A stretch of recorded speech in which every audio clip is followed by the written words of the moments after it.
So, hi everyone. Okay, lovely. Hi everyone, I'm Anna. As you know, this training will be about storytelling, which is quite a vague term, I'm aware, and then impacting, which should be a bit more direct and a bit more specific. Um, so, just so you know what to expect from this training, I think the purpose of this training, obviously, it's going to be about how to structure the speech and a bit of, like practical skills. There won't be a lot of theory per se, some theory on the impacting part. But mostly, my purpose is to explain and have you practice what it is to do an illustration.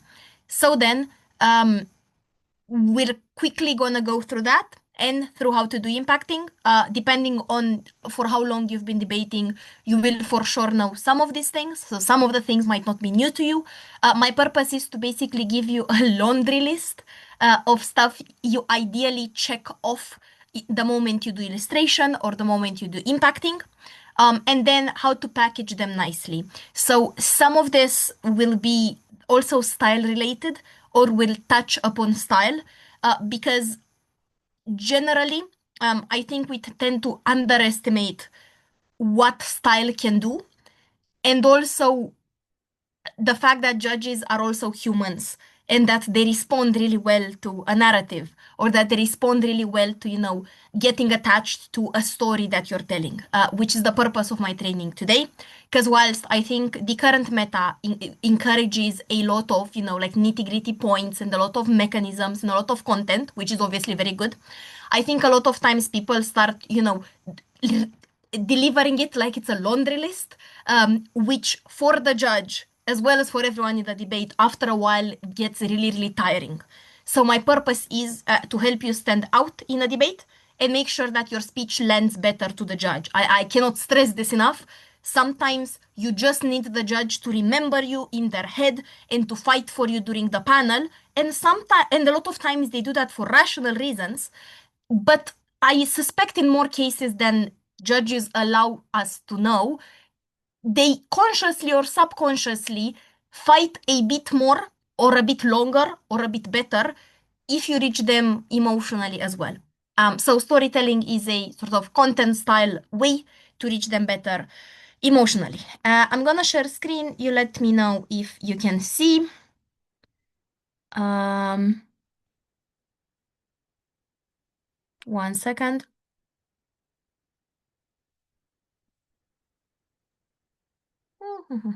If obviously, if you guys have any questions along the way or stuff that you want to add, please feel free to actually to speak because I won't be seeing all of the participants because I'm on screen share. Okay, this should be visible. Yeah, we can see it. Thank you. I'm gonna try to do presentation, but in my experience, it doesn't really work. Um, let's try. Okay.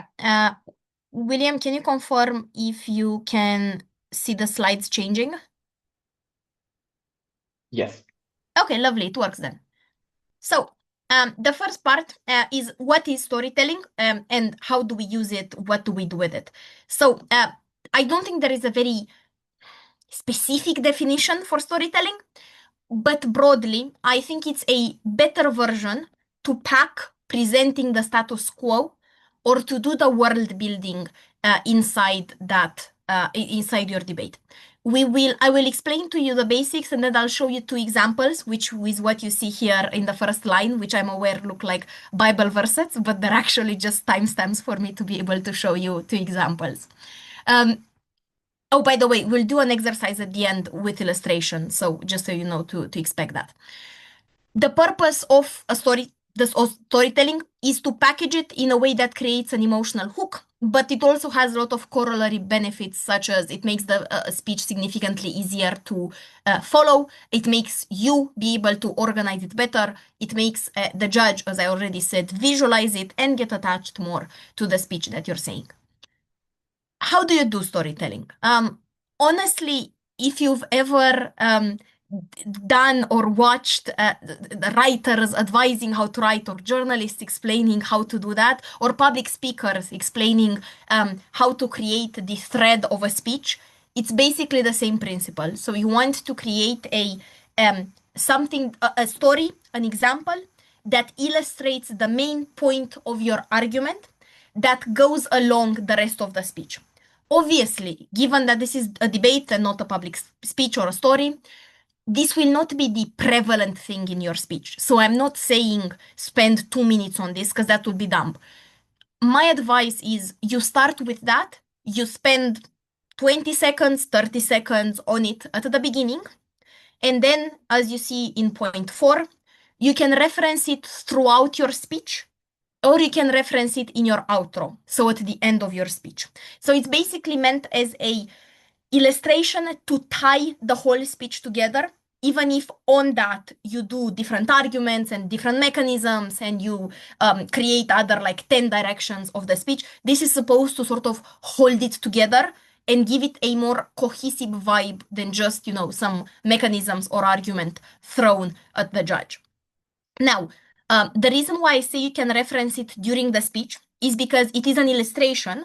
So a lot of times when you say the impact of an argument, you can say, and this has the impact of it makes people happy. See my intro for how it affects your life. What I mean by using it in the outro, I mean, if you started out with the story of a person who is now able to afford education in their due to more money coming into the country, then you can end your speech by saying the relevance of the education for the person you started with, right? So you can do like a circular thing where, again, you remind the judge that this is about real people and that it actually affects their lives. I'm aware it seems silly. Obviously, I'm not saying do it all the time. Not all motions really open themselves up to this. But I think there are a couple of them who open up really well to this. One, out rounds. As you're aware, winning over the room helps a lot and also gives, a very finals or semi-finals vibe to the speech. Secondly, motions that are inherently about humans, that are inherently about what people feel, about what people, how people interact one-on-one, about how communities are built or whatever, the historical retribution. So motions that you would generally classify as soft, especially if they reference like quite intense beliefs or quite intense feelings, from relationship motion to religion motions, politics even, all of these lend themselves to using these kind of illustrations. Thirdly, and I think most counterintuitively, motions that tend to be hard spec, such as econ, and which a lot of times end up being incredibly dry. They end up sounding like econ lectures or math lectures, and you have a very, very high chance of avoiding a fourth or getting a second if you manage to make it about people. This is also very helpful if you don't really know that much econ and you drag all of the impacts back to people, which are presumably easier for you to explain. So I think there is a surprising cross-application of this, even for motions that don't necessarily lend themselves to this kind of storytelling. So basically, it's used everywhere. The second to do or not to do is when you give this example, don't give it very dryly. Try to put a little bit of emotion into it, but also don't overdo it. So you have to find a middle ground that is similar enough to your style. If you generally tend to be a more dramatic speaker, then go ahead. It's fine because you're going to maintain the same vibe throughout the speech. If you're a speaker that tends to be a bit more cerebral, then deliver the example maybe with a little bit more emotion, but not with a lot more emotion. So you don't want it to sound artificial. You can practice this at home to find the correct balance between the ways you deliver it. But you want it to blend seamlessly into your style otherwise. Now, how do you do it? What exactly do you do? It's very similar to how you do world building or very similar to how you do status quo. So you need to find an example and describe to me in relevant details what that world looks like. Who is in this world? Is this motion about people from a low economic background? Or is this a motion that affects people from high classes as well? Is this a motion that affects children from certain neighborhoods? Or is it a motion about all of the children in the country? Is this motion about people with a broken heart? Or is it a motion about people with different kinds of traumas that could be included here? So decide who is in this on this world, and then from that pick an example that you illustrate to the judge. Secondly, how do their daily lives look like? Now I obviously don't mean they wake up, they go get a sandwich. What I mean is, if for example, let's take the previous example, if you're running a case about more money gets into the country, which means that people are going to be able to use this money to send their children to higher education, run me through what the daily life of somebody who generally wouldn't afford to go to school would look like. You very likely come, for example, from a poor community or from a rural community where your parents are, for example, farmers. I'm using a Romanian example. Your parents are farmers. A lot of times they expect and need you to help with agricultural chores. It's also very likely that a lot of people inside your household and in your surrounding haven't really gone to school either. They haven't finished high school, let alone gone to uni. Thirdly, very likely your mind and energy aren't really directed towards school. So then, the moment it gets hard or the moment it becomes really costly for your family to send you to school, it is likely that they're gonna rather ask you to help with the chores, help you to come with them to do the farming because they can't really afford it anymore and it's a cost on the family. So this kind of how your life looks like. What surrounds you? What do people around you tell you? What's the culture around you? What have you grown up with? The third one is, how do you feel? If you're this child, perhaps you like school. It might be that you grow attached to a subject. It might be that you even have a narrative in your head that you can become a doctor one day or whatever, what's it called, an engineer. The moment your parents say we can't really afford to send you to school anymore, it's quite a shock for you. It's also something that you care about quite deeply. So what do you feel? Fourthly, what do you see daily around you? Do your friends go to school or have most of them dropped out for similar reasons? Do you have somebody who could serve as an example? Do you have maybe a cousin who potentially went to school onto which you could potentially grab onto and use as a model to keep going to school? Do you have a role model? Things like this. And fifthly, after you do all of this world building, basically you describe things similar to how you describe things when you tell a story, introduce your argument and why is that the solution to the problem of this child. You can do something like, panel, this child would probably benefit hugely from continuing to go to school. This is very much dependent on money, which their family exclusively gets from our side or from our team, which is why our extension is very relevant inside this debate, or why our argument is very relevant in this debate. So it's basically, it's also a kind of weighing, right? You tell the judge why the person in your speech affected by your argument is very important inside this round. So it doesn't only have like stylistic and content benefits. I think it also has a bit of a way up benefit, so a bit of a strategic benefit. It's basically a glorified example, but it serves a broader purpose. It has to very, very well reflect the argument, and it takes a while to find the most impactful the most impactful example. One caveat I'll do here is that it doesn't have to be the example that you think about first. It can also be an analogy. It can also be something vaguely related, but that applies the same principle in your argument. For example, on a motion about this house believes that we have a duty to tradition, you can start I started my speech by explaining that during the AIDS crisis, the lesbian and the gay communities helped each other a lot, and that I believe there is a tradition, a duty that the current queer people have towards those generations, because it is because of their struggle and because of their fight that they're still here, right? So it can be something out of the box. It doesn't have to be the first thing. It doesn't even have to be the most clear thing, but it can be as creative as you want it to be. Now, I'm going to show you two examples of this. The first one is from the UDC 2023 Open Finals. The motion is this house believes that God should be killed. Whatever. There's an info slide, but that's the gist of it. You will see the intro that CEO member does. Their argument was that death is a good thing and it's something that gives life meaning and that we should be grateful to God for giving us death. And I want you to see the illustration that she uses for this. The second one is the Prime Minister from the WDC 2024 Open Final. The motion was this house prefers the artificial to the natural. This is PM. The argument that they had was that the artificial is good because it allows you to push forward and the things, science, and enhances people's agency. These are relevant context details, so you understand why the illustration is good. Let me stop share and get to YouTube, and then I'll show you.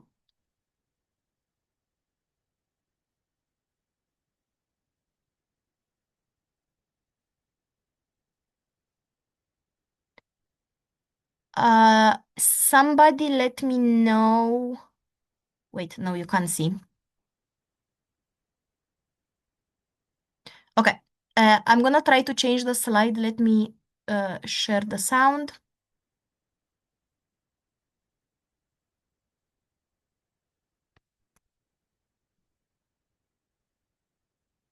I think I have subtitles.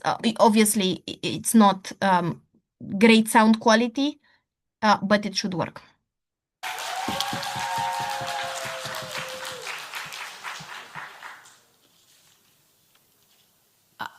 I'm going to start my speech. When I was younger, I overheard the conversation between my grandma and my mother about my grandma, who was at the time alive. My grandma told my mother, I hope my mother dies. I never understood as to why you would wish somebody dead. Somebody that's close to you, whom you loved, who literally brought you up as a person. But when I grew older, I understood that death is what gives us meaning. Death is the only reason as to why we as humans are individuals and have qualities and can differentiate ourselves from other people. And I think that's why we ought not to kill God, because God imposed on us the limitations that makes us who we are, and we owe him for our personalities and our life. This is what... That's it. It's less than 30 seconds.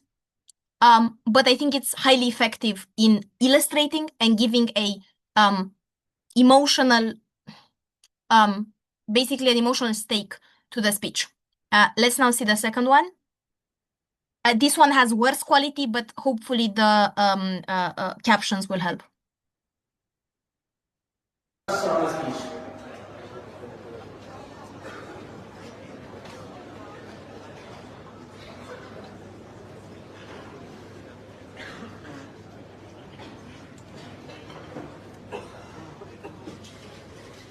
When the printing press was invented in the 15th century, the Catholic Church hated it. People were now going to be able to talk about what they wanted to talk about, spread their words far. They didn't need to listen to local priests who had a God-sent angel come to them and tell people what they needed to believe in. Pretty much all the establishment was against the wide use of the printing press because it would change the power structures. They were right. It created some level of religious conflict, but it allowed the New York Times to speak up against the torture of terrorists. It allowed us to speak up against the Guantanamo Bay, and it brought back revolution after revolution that brought us to where we are. An obsession with nature is an obsession with the status quo, an obsession with what we believe is normal. It only benefits those who are in positions of power. On setup. On both sides of the debate, what's natural... That's it. 20 seconds. I think, again, highly effective in showing why their case is relevant. I think the second one, the reason I showed you two is because I think the second one is a bit more out of the box. As you see, it is not directly or immediately related, or I wouldn't have thought of this, the printing press, as the most at hand example for the artificial but it is a very well-chosen storytelling and a good world building in order to illustrate their argument. You should hopefully now see the PowerPoint again. If you don't, let me know. Before I move on to impacts, are there any questions on storytelling?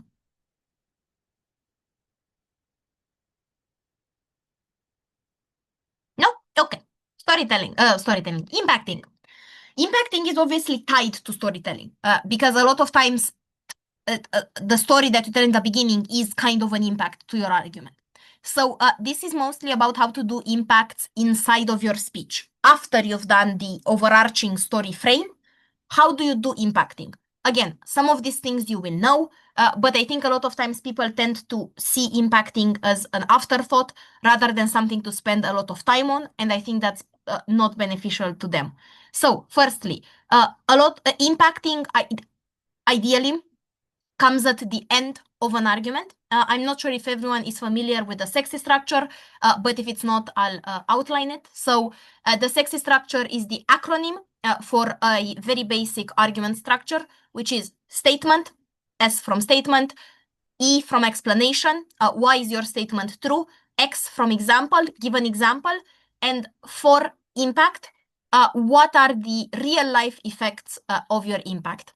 The way you should see it, or the way I advise that you see it, is like a little story itself. You don't just say, this helps people out of poverty. I need a little bit more of building as to what that means. You apply similar questions to the questions you apply in storytelling. Who is affected?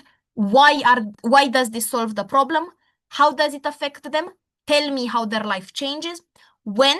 Is it short term? Is it medium term? Is it long term impact? Where? Is this about a specific group of people in the US, in developing countries, in Eastern Europe? Or is this a general argument? Where does it hit most? Lastly, why do I care about it as a judge? Now, importantly, flag your impact, because genuinely a lot of times I'm unsure if people are, as a judge, are talking about mechanisms or impacts. You don't want to let this to the judge. And also because a lot of times you'll have impacts sprinkled throughout your speech and you risk the judge not noticing them. I'm sure it's happened to you. You think you have 5 impacts, and then in the way and in the feedback, the judge mentions 2 at best, and it gets very frustrating because you think you said 5, but the judge only picked up on 2 because maybe they thought one of them was a response, one of them they thought was a mech, and the other one they forgot. So flag your impacts because people are human. They sometimes don't track. Sometimes you're not clear enough when you say the impact. 4, and very importantly, scale your impact. If you've ever seen another training with me, you've likely heard this. What scaling is, you need to tell me what happens in the worst case scenario of our impact. If I only buy 10% of your case, why is that still helpful? What happens if I believe 50% of your case? What happens if I believe 90% of the case? The reason why this is helpful is because a lot of times you'll get mitigations from other teams naturally. And a lot of times the judge will say, well, they mitigate your impact to some degree, so I'm not really sure to what degree this manifests. But if you've outlined it like that, even if the judge doesn't believe the 90% of your impact, you've given them a very clear, here is what only 10% of our impact does and why that's still a benefit. And sometimes that benefit can just be people's thoughts are better. People's ideas are better. That's very easy to prove. People feel better. That's super easy to prove. Very hard for Gov for the other team to take out. And if you stay to the judge in the worst case of our impact, people feel better, they will check mark that as something that goes to your team, which is in messy debates sometimes enough to win you the debate. Now, the way you can think of scaling is, 1, the first one, small impacts that occur a lot daily. They're not huge, they're not life-changing, but by their recurrence, they become important. So if a poor family gets more money, they are able to afford more meat more times a week. They're able to afford school supplies for their children. It's not a huge impact, but it improves their life quality visibly and daily. So it adds up to something good. This is 10% of your case materializes. They have more, better nutrition, better education.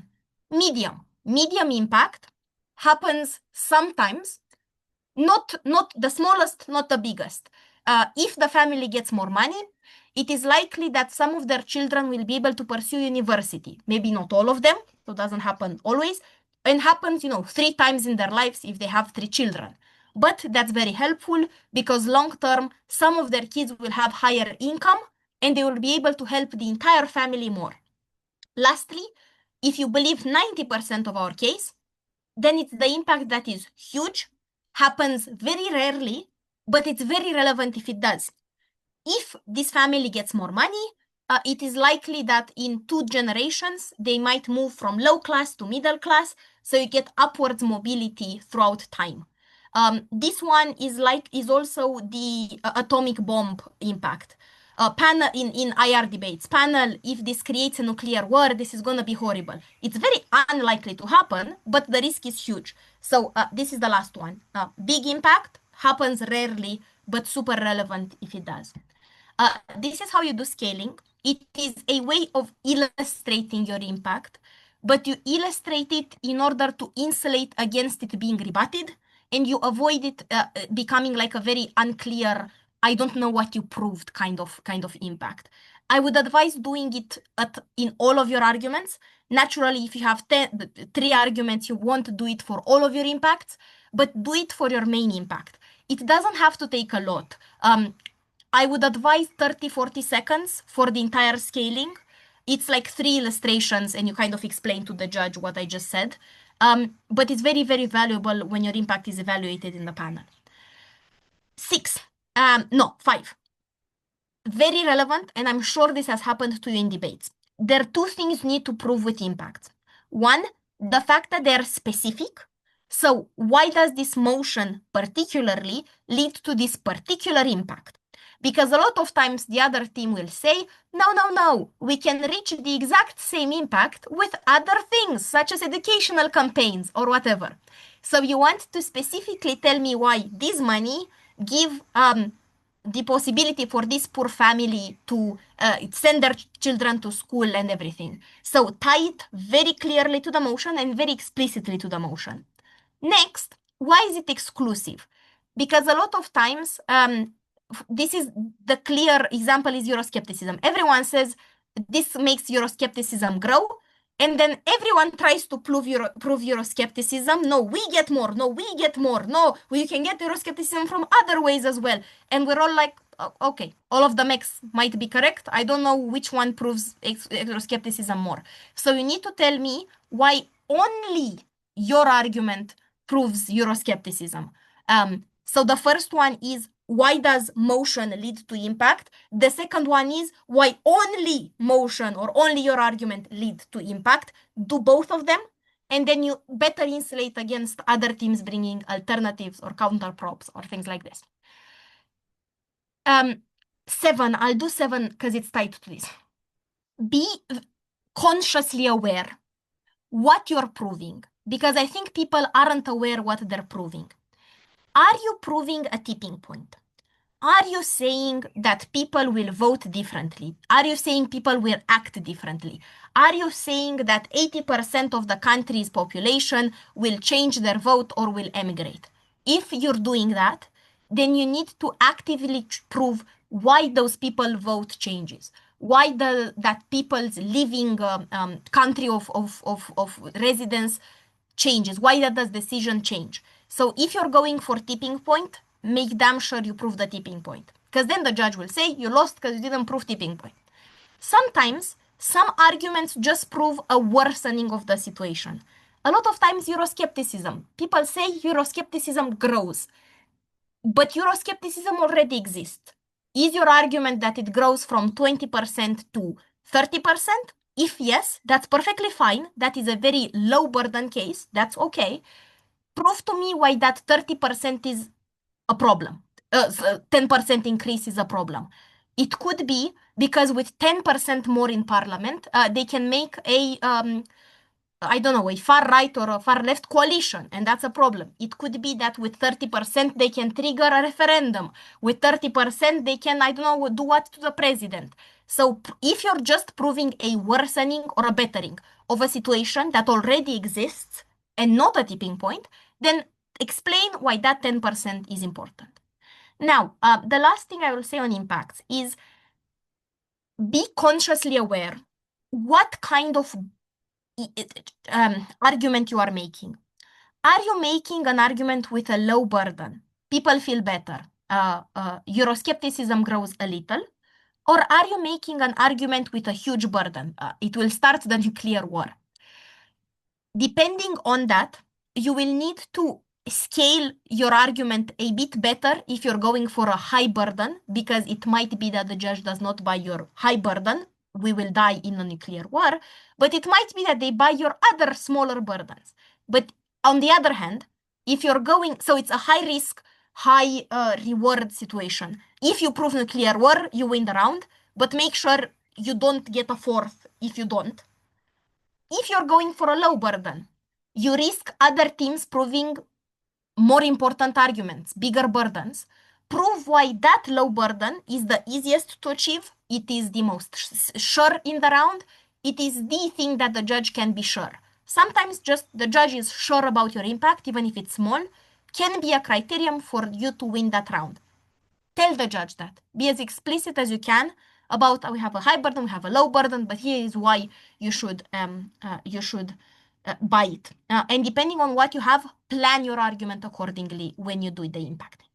Now, before we move on to the exercise, I'm aware that sometimes, especially when you're starting out or in the intermediate stages, it is sometimes really hard to, for example, come up with impact extensions, or once your opening took the immediate impact, it's emotional education. Because it's the same way you're watching it. Because sorry? parts of it are different. Okay. If it's a motion about education and your opening took the impacts on teachers, parents, and pupils, you're like, now what the fuck do I do? There's no immediate impact I can see. I'm left without an impact. I don't have an extension.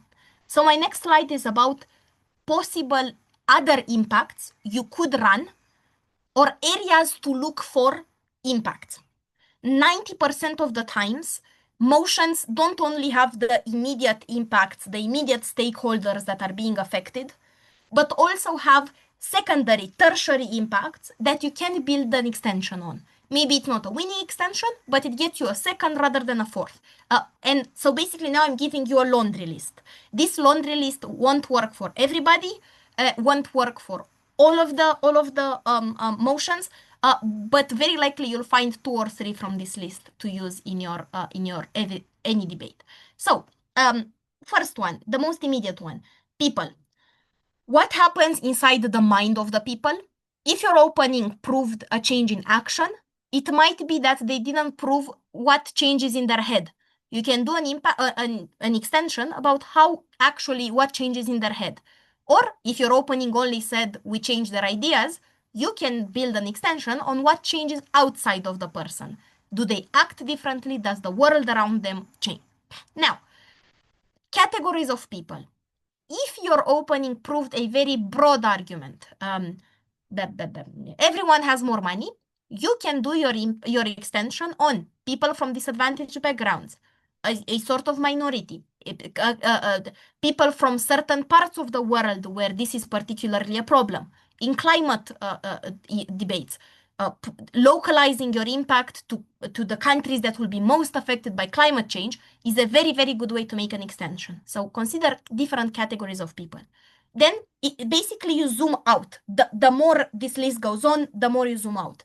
Communities and families. Maybe your opening proved everything about a human, but they haven't proved how the community changes or how the family changes.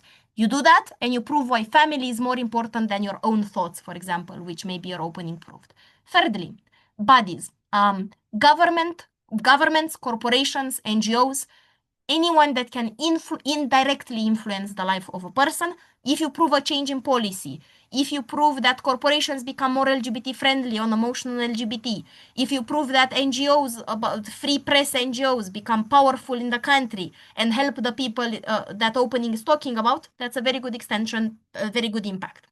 Fifthly, maybe it's hard to prove that the government changes. Maybe it's a conservative country, maybe it's not feasible. Prove that you get public people on board.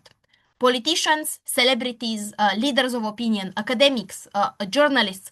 If you can identify a particular type of people who are likely to stick to this message in narrative debates, for example, then you're very likely to win because you prove you get a tool for change that your opening or whatever the other bench doesn't have. Fifthly, business and economy. Sometimes you can claim that even if the politicians aren't on board or the celebrities, the free market adapts to change. Consumers become more eco-friendly, so companies become more eco-friendly, even if there is no law about it, because they just want to have brownie points from their customers, because they want to outrun the other companies. Businesses and the economy can be an impact. Sixthly, decisional factors. Maybe the politicians don't change, but the people who influence the politicians change. Lobbyists, rich people, all of them are likely available in most impacts about narratives, about politics, economy, whatever. Laws. It could be that you don't change the entire political sphere, but if you prove that there is a majority to change a law, that can very easily be weighed as relevant in the debate. And lastly, these ones are harder to prove, but they're a good Hail Mary. Mentality change, the values change, or the principle of that country changes. If you're talking about an authoritarian country and your argument is we make people more open and excited about the idea of democracy, you can say, look, all of these teams in this debate try to go for huge impacts. It's unlikely you'll get a revolution or whatever unless you have a change in mentality. We prove you that democracy becomes something palatable to people, something they believe in, which is the first step to whatever everyone else in this debate tries to do. Sometimes proving a change of principle or of value can be a very reasonable and powerful and immediate impact. Lastly, collective memory. If this is a motion about reparations, for example, and there has been the discussion about, these communities deserve this money because of all they have suffered, you can discuss how this long term affects that community. When you receive a reparation, you're finally able to make peace with the past and move forward as opposed to being tied to a collective trauma that you can't really let go of. This is something far more valuable than whatever our opening has proven, which is why we should win. So this is a bit more intangible, maybe harder to prove. But again, it's a good attempt if you really have nothing else. They're ordered in, again, how easy they are to prove. So if you can, obviously go for one or two, but if it fits the motion, or if you run out, or if you really know how to run principles, you can do 8 or 9 as well. That's mostly what I have in terms of theory. If you have any questions, feel free to tell me. If not, we're gonna do the exercise. I need to know how many people are here and willing to take part in the exercise. Hi, I just had one question. Go ahead. 1 second. Go ahead. As people are asking the questions, please write in the chat your name if you're willing to take part in the exercise. Go ahead. All right. I was just going to ask if you thought this checklist is also useful when thinking about reasons or analysis to prove the truth of a premise. So let's say, like I say that there is a problem in society. The way to think of different reasons to prove the truth of this is think about people or think about anything else in the list you talked about. You think we could use it there as well?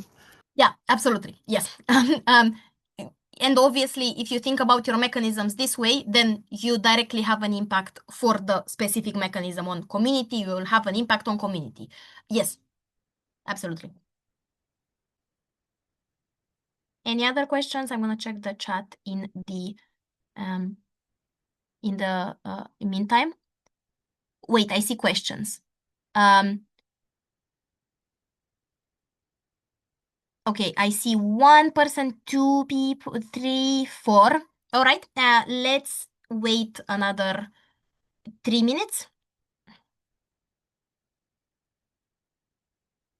And then we're gonna do it live, basically.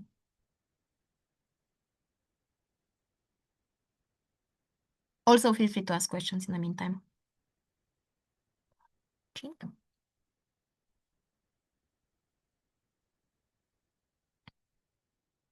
All right, we have 5 people so far.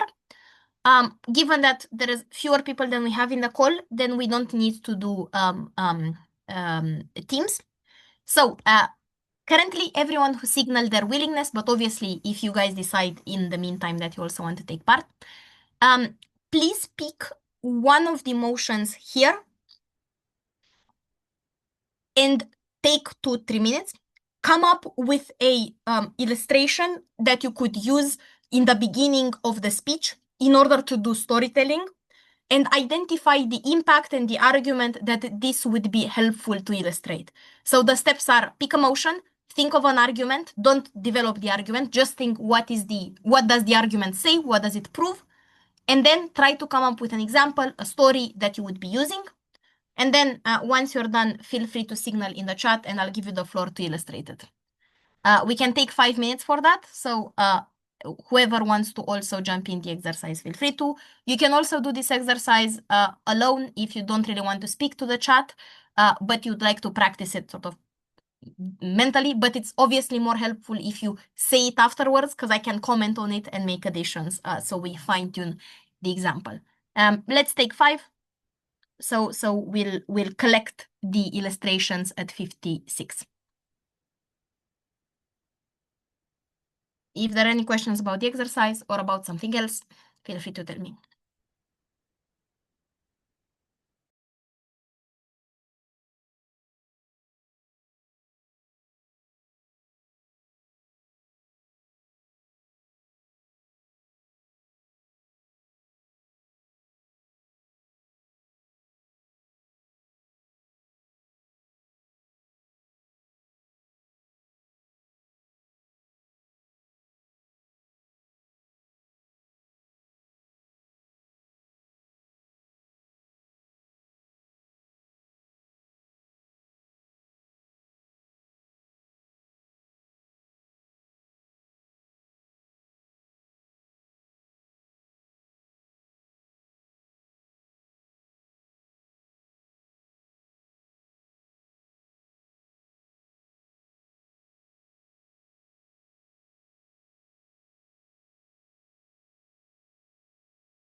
I have a slightly unrelated question, if you don't mind.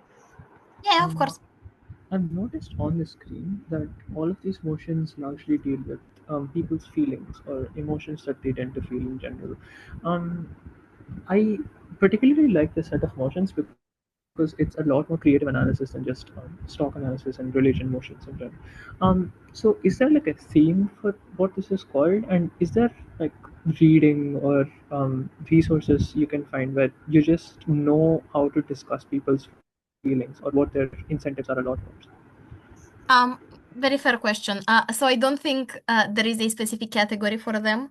I think a lot of these are hypotheticals, so they, present a completely different world where you can remove a feeling or whatever. You can remove fear or don't experience revenge. I think the broad umbrella is soft motions, honestly.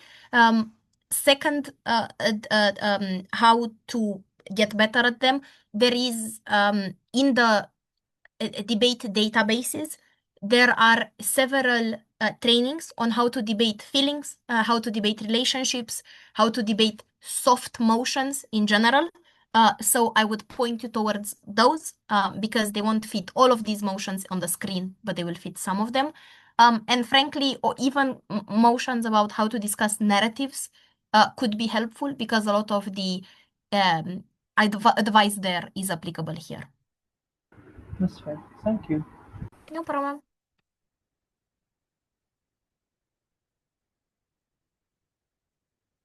About 2 minutes left, but if you're already ready and want to jump in, feel free to.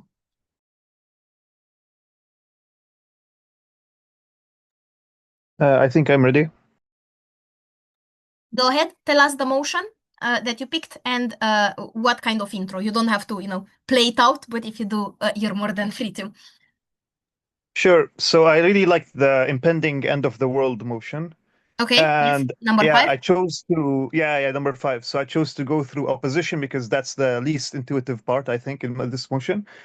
And so what I considered was that for like the chaos that would happen, that's like probably like a very relevant point that government could make. But for me, I basically chose to do an even if and say, for example, that like an artist at heart investment banker being stuck with making money to realize their art in the future. And if this impending end of the world comes and they don't know about it, they'll be stuck making money and not actually seeking this art. And it's an example of people who have to face their actual values. And so if even if this impending doom would not have come to pass, they would actually be in a world where people actually know more about what they actually love and value. That's a good thing, something like that. Perfect. Yes, this sounds very valid. I think it's a good way to illustrate the argument. The way I would suggest you do it in a debate is like getting into the vibe. So, panel, I want you to imagine that you've spent your entire life being an investment banker, doing dry things daily, doing things that you don't find, enjoyment in, but you've always hoped you're going to become an artist. You have thousands of paintings in your house, but you never got to show them to anyone because you always said, I'll have more time. And this is on your bucket list before you die. You believe you'll have 80 years to do that, but now you find out that you only have 3 days. These 3 days can be your moment to live the kind of artistic life you have wanted and go out knowing that you showed your pictures and yourself to the world. So, very good example. Build me into the world of this person and commit to the example to the judge. So it becomes, so don't say, imagine, if you are an investment banker, say you are an investment banker. Here is how your world looks like. Very good. Thank you. Awesome. Anyone else who wants to jump in? I'm ready to. Go ahead. Tell us motion and what you want to use. Okay, I hope I'm not getting too dramatic, but I chose this house prefers a world where people don't experience extreme emotions. Okay, they say that losing your child is the worst thing that can happen to a person in a world. The moment a parent loses their child, the emotions that they feel, they are undescribable. These emotions crumble their existence, their heart, their physical existence as well. They need medication to stand above their grave and also continue their lives, especially if they have other kids to take care of. As a government, we don't want to live in a world because world life can be unfair and this can happen to anyone. So we proudly propose for these emotions to not be experienced. Very nice. Very good. I think it's a very good example of an extreme kind of emotion. What you can add at the end to make sure it covers even less extreme cases is you can say, but it isn't only about losing your child. It's also about your child getting sick and you don't know whether or not they're gonna be better, or your child being in an accident and not knowing whether or not they'll make it, or your child making a very dangerous decision that you spend hours and hours panicking about. So you can even extend it to other things that might affect more parents, and then you have an entire child intro. Very nice. I actually spontaneously decided to do it as well. I did the same motion. I didn't like write out exactly like what I'd say in the speech. But essentially I also did proposition of that motion. And the argument I would have just chosen was to talk about why extreme negative emotions are really harmful, but particularly explaining why they weigh off even losing extreme like good emotions as well. So essentially the like illustration I would have gone for here is talking about, like, for example, someone like a really skilled athlete can oftentimes have their world shattered at even the smallest mistake, absent of all the other trophies and accolades that they win, or even regardless if they win the match.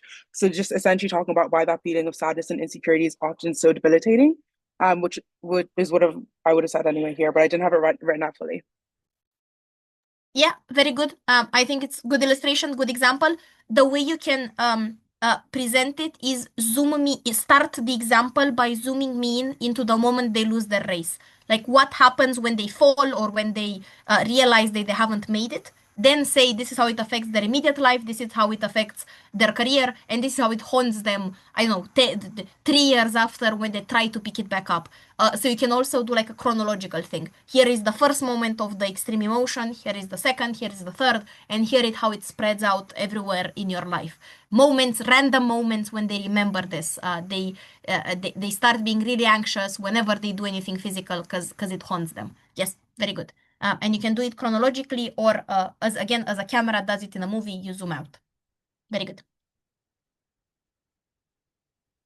We have about 5 minutes left. So there is more than enough time for 2 or 3 answers if anyone wants to also jump in. If I may, I tried the same motion again, so maybe someone else to like change the vibe or. No, go ahead. Okay. This is very good because it's illustrative that you can find a lot of different intros depending on your argument. Go ahead. Yeah. I found the main impact I thought is how this leads to less suffering. So one, why bad feelings are more common than happy, and why bad are very troubling and whatnot. So this was the intuition behind the illustration. The idea would be like something like you're 10 times more likely to die from people that you know. People are forced and led to depression by their life, by their past suffering, by loneliness they don't experience. At the same time, you're being pushed by your parents and your society to only show the positive you have in life. For any one good, you have a myriad bads, and we're happy to prefer a world where both of them are erased from existence. Very nice. What I would add here, for every good, there is a million bads. Go even more specific. Instead of saying this, say for every moment that you experience joy because you fall in love, there are 10 moments when you get your heartbroken. For every achievement, there is 100 of failures that affect you even more. Very good. Be as specific as you can. If you can go from an example rather than a general statement, use that because it emphasizes the impact. Thank you. No worries.